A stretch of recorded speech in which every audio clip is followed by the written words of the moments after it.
Welcome to the Explainer. Let's jump right in, because today we're breaking down one of the absolute most fascinating what-if scenarios in comic book history. We're looking at a legendary multiverse crossover event between two absolute icons. It's literally a meeting of two completely different worlds, philosophies, and combat styles. So what exactly happens when Gotham meets Queens? Well, that's exactly what we're exploring today. We're going to do a tactical play-by-play of this legendary fictional clash. Think about it. When you take the ultimate street-level powerhouse from Marvel and drop him right into the dark, brooding territory of DC's greatest detective, you don't just get a fight. You get an absolute masterclass in strategy, adaptation, and, well, a whole lot of misunderstanding. Section 1. The Midnight Setup. Okay, picture the atmosphere for a second. It's Gotham at midnight. The city is tense, and Batman is already super on edge investigating a series of high-tech thefts. Then suddenly, this red and blue blur swings through the skyline. Just look at the sheer scale of the mutual misunderstanding here. Batman instantly categorizes this as a new metahuman threat and immediately activates his Night Watch protocol. But on the flip side, Peter Parker has literally just been dropped into this city through a multiverse glitch. He's totally lost, he's disoriented, so when he sees a giant shadowy figure in a cape, he immediately assumes Batman is some sort of high-tech prowler. You've got two heroes, both trying to do the right thing, perfectly primed to collide. And this timeline brilliantly illustrates the incredibly rapid escalation of their encounter. Seriously, this isn't some long, drawn-out war. It's a highly compressed 3-minute tactical sprint. Minute 1, that's all about stealth and just kind of feeling out the opponent. Minute 2 quickly escalates into specialized gadgets. And by minute 3, they're throwing heavy, suit-crushing blows. So let's break down exactly how this rapid-fire combat actually unfolds. Section 2, Phase 1. Agility versus Stealth. Right, so in these opening moments, neither fighter knows what they're dealing with, so they naturally both default to their core strengths. Batman tries to test the waters from a distance, using a standard batarangs. But Spider-Man's strategy relies entirely on his agility and reflexes.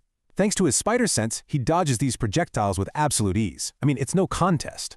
Now, Batman immediately registers that standard ranged attacks are basically useless against these impossible reflexes. So what's his counter? Stealth and smoke. He totally disappears into the shadows to completely negate Peter's line of sight, forcing the fight straight into his own domain. Section 3. Phase 2. Webs versus Tech. So the opening skirmish is over, and both of these guys realize they can't just rely on basic movement anymore. They really need to deploy their specialized gear. The absolutely crucial point here is how quickly they adapt. Spider-Man shifts his strategy to web slinging. He really wants to end this without hurting the guy, so he tries to bind Batman's limbs and restrict his movement. But come on, you can never count out the utility belt, right? Batman's counter is incredible. To deal with the webbing, he whips out heated bat talons to literally slice through those incredibly tough fibers. And to deal with Spider-Man's overwhelming agility, he deploys ultrasonic emitters, flooding the whole area with sound to directly disrupt Peter's equilibrium and just completely overload his enhanced senses. Section 4. The climax. Strength versus armor. Okay, the stealth has failed, the gadgets are totally neutralizing each other, and we've reached the absolute heavy-hitting apex of the entire encounter. Think about what actually happens when unstoppable strength meets an immovable object. Spider-Man realizes he's outmatched tactically, but he knows for a fact he's physically much, much stronger. So he decides to end it right here with raw strength, going straight in for a massive knockout punch. But Batman's ultimate preparation shines through. His counter? The mech suit? Bruce reveals he's been wearing a kinetic absorption layer underneath precisely to tank hits for metahumans. He actually takes the punch, absorbing all that catastrophic kinetic energy. The script snapshot. Now, let's step back from the high-stakes tactical breakdown for a second to see the actual dynamic between them during all this intense combat. We've got a snapshot of the script that just perfectly captures their rapid-fire banter, and you just have to love this. Spider-Man is literally perched on a stone gargoyle, totally casual, quipping right in the face of Gotham's most terrifying vigilante. He says, "Look, I love the ears. Really, very brooding chic, but you're going to have to put the pointy toys away." Peter relies heavily on humor to manage his own anxiety during a fight, and he's completely unfazed by the theatrality of it all. And, of course, Batman is absolutely not having any of it. He drops right into that signature gravelly, no-nonsense interrogation tone. He says, "You're trespassing in my city. You have 5 seconds to explain how you're defying gravity." See? He's entirely focused on the mechanics, the physics, and the immediate threat level. No time for jokes. So, Peter, naturally, starts rambling. Magnetism? Static cling? Honestly, it's a long story involving a radioactive... He's genuinely trying to be helpful in his own chaotic, chatty way, But before he can even finish explaining the whole spider bite thing, his sentence is abruptly cut short. Yeah, because Batman doesn't wait around. He fires a grapple straight at him.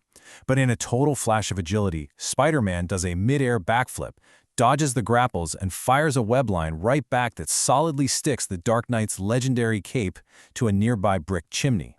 As he lands, Peter hits him with this absolutely fantastic nickname, Strike One, Dracula. Just brilliant. Section 5. The Aftermath and Pizza.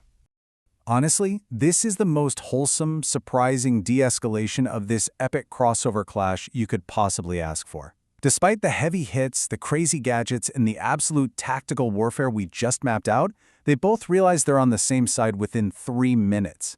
3 minutes! Their shared heroic instincts are so incredibly sharp that they almost instantly recognize the morality in each other beneath the masks. And the way they wind down is just brilliant. These two absolute titans of comic history end the night sitting together on top of Wayne Tower, sharing a pizza, which, hilariously, is Peter's treat. But of course, Batman's analytical mind refuses to take a break. While they're literally eating a slice, Bruce has already set up a portable lab right there on the rooftop and is actively analyzing Peter's web fluid. And what is his final verdict on this miraculous, impossible webbing crafted by a teenage genius? He grumbles. Chemically inefficient but impressive. It just perfectly captures Bruce's impossibly high, tech-obsessed standards, granting this incredibly grudging but very genuine respect to Peter's intellect. It's such a fun, satisfying conclusion, but it leaves us with one massive lingering question. If they hadn't figured it out, if they hadn't stopped to talk and the fight had actually gone past minute 3, who would have actually won? Would Peter's raw strength and spider sense eventually break the armor, or would Batman's limitless contingencies finally lock Spider-Man down?